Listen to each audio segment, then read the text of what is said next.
afternoon and welcome. I'm Karen Marsdale. I'm on staff at the Greater Reading Chamber Alliance, and we're here with another episode of Chamber Spotlight. And I am thrilled to have a dear, I won't say old, but a dear friend who I've known for many, many years through a number of iterations of his career, and that is Santo Marabella. So Santo, welcome. Thanks so much. It's really wonderful to be here. It's great to get to interview you because we're always kind of just passing in the helping night. each other along the way. Yes, yes, exactly. Absolutely. So you have had, when I first met you, I think you were just beginning your teaching career at That's a long at time Moravian. ago. That's a long time ago. Yes. 26 years ago. Because you had done the Leadership Berks work, and I had just joined the chamber, and so you were on to another career. Well, we do go way back, don't we? I know. That's really cool. It really is. But you've done a lot, and you've not only from a career perspective, but sort of engaging or interfacing your passions with the arts and with film into career and into volunteer work and community, absolutely, and into community. Yeah. So let's talk first a little bit, because we could talk for hours about this. So you really found a passion in community, but talk a little bit about what that niche was that you saw. Well, it started with the chamber, honestly, and it always comes back to the chamber, which I'm really proud to say, because I was the first executive director of Leadership Berks. Correct. And I had so many opportunities as a kid in grad school who was just trying to get some extra money, and I think it would be a passion. But what it taught me a lot. It taught me a lot about how I bring myself into a situation, how I deal with people, but what I learned about the community is about our needs and about how special we are in many ways, and how we're similar in so many ways. And when you reach out to people and you give them a little bit of information, a little bit of training, it helps them find their passion, because we place people on boards and committees. So it was a really wonderful way for me to kind of connect in with the community. I was there 12 years.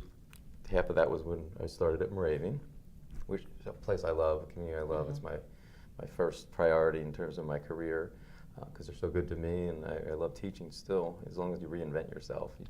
Right, exactly. And boy, have I been doing that a lot. Like, those jokes just don't work quite as well as they used to. These darn millennials. Yeah. So, and the thing is, it's changed. So it was not-for-profit organizations and boards. I did a lot of training. My dissertation, all this stuff was around that. And I think that ran its course for me, because I notice when I get stale, before I get too stale, before it gets too noticeable to others. And so we have a choice then. We can either make a change or we can get complacent. And I don't want the complacency.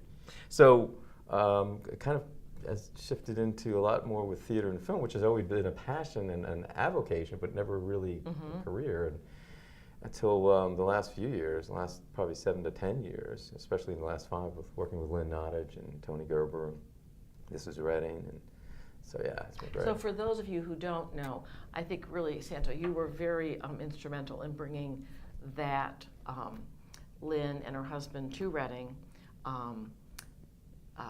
the special venue that we had. Sure, the installation. This is Reading, the installation, kind of that, I think, really was for many people a pivotal point in saying, oops, it's time to wake up. Yeah, I really believe that. I think Lynn chose Reading because of her curiosity and the way she approaches her art as kind of like a social worker who approaches by asking questions, not making judgments.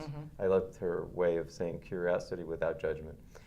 And working with her and Tony for 5 years, sweat came out of that. I certainly didn't have anything to do with writing it, but I had a lot to do with helping her find her research and find her story.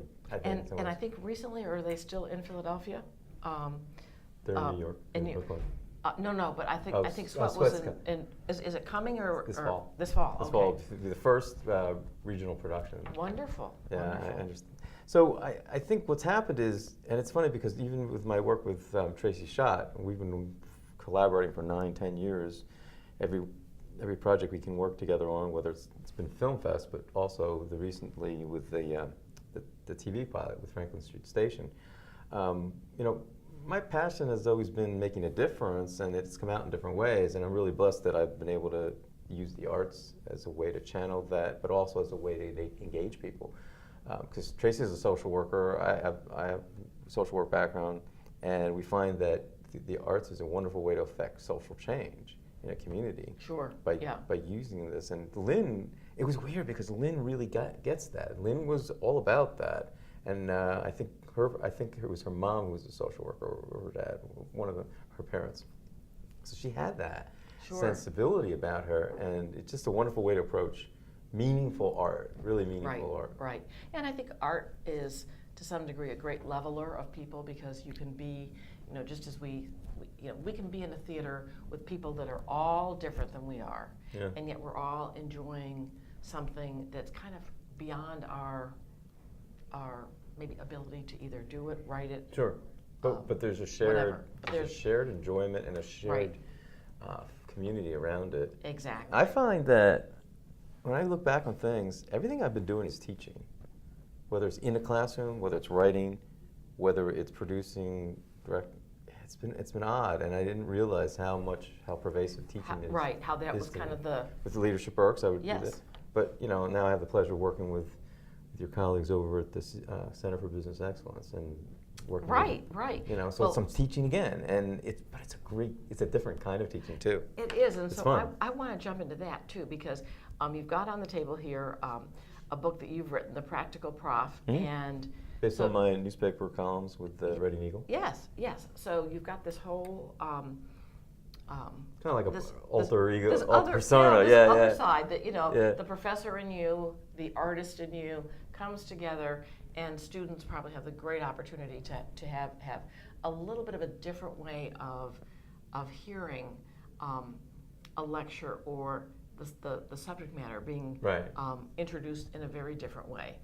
So talk a little bit about, because I know our time's going to go fast, but talk a little bit about you know, what your heart, how your heart, you said Moravian was, you know, almost like your family beyond your family. It's alma mater, for sure. Yeah. I think well, it comes down to this. It comes down to this for me is this philosophy I have about managing with the heart in ways that feed the spirit. That's my kind of mantra with the Practical Prof, with my writings, with whatever I'm doing, because I think you don't need me to tell you about finance, you don't need me to tell you about accounting, and even marketing. As much as I love it, there's a lot of great experts. I think my contribution to the discussions around how do we become better at work, at our work, and at work, is all about this issue of people stuff, the things that we used to call them soft skills. Don't say that around me. I start my rant. Oh, good. We're going to have a further discussion on that, because that. I think that is such an internal sort of a buzzword that somebody else is like, "What are you talking about?" As opposed to something hard like this. Our time is just about up. I'm going to have you back for second discussion, but. The thing that helped me, just real quickly, is we mentioned that early on, but what really did help you with what we do? Volunteering and connecting with our community. Super. Honestly, and that really does it. That, honestly, there is nothing like the Chamber. People have said to me, it helped me build my business. How did that build your business? Because you know what? People do business with those they know, they like, and they trust. And when you build connections and relationships with people. Yeah. And if you're authentic about it. And if you're, absolutely. Yeah. Absolutely. If you're going to say you're going to do it, you need to do it. Yeah. That's so important. And you're just a perfect example of someone who has done so many things, but sort of interfaces with this organization that some people I've heard people say, I find no value. It's like you find no value because you're not putting yourself into the organization, because there is always value when you can bring people together. Absolutely. For a number of different things. Are there any other pearls of wisdom? I loved that saying that you. I don't know. It's just a lot of openness that I've had to learn to look at myself, and it doesn't start outside. It starts here, and my social work background and education, social work really helped me kind of like, no, that's not anybody else's. It's my responsibility. Sure. I make a difference with me. And then when you keep, that's a continuous lifelong process, but as you do that, you can help others too.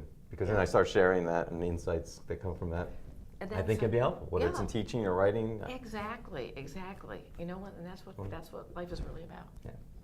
Well, Santo, it's been wonderful having you. Thanks, Karen. I can't wait to hear about the next thing you're into, because New book coming out. New book, that's in right. August. New book that we were just The talking Lessons about. of Caring. The Lessons of Caring, and we'll kind of hold that there until we can really, because it's a topic and a subject that so many people are dealing with. So we're gonna have you back to talk about that. Sounds good. Thank you so much, and I Thank you. appreciate you being here. Thank you, Karen.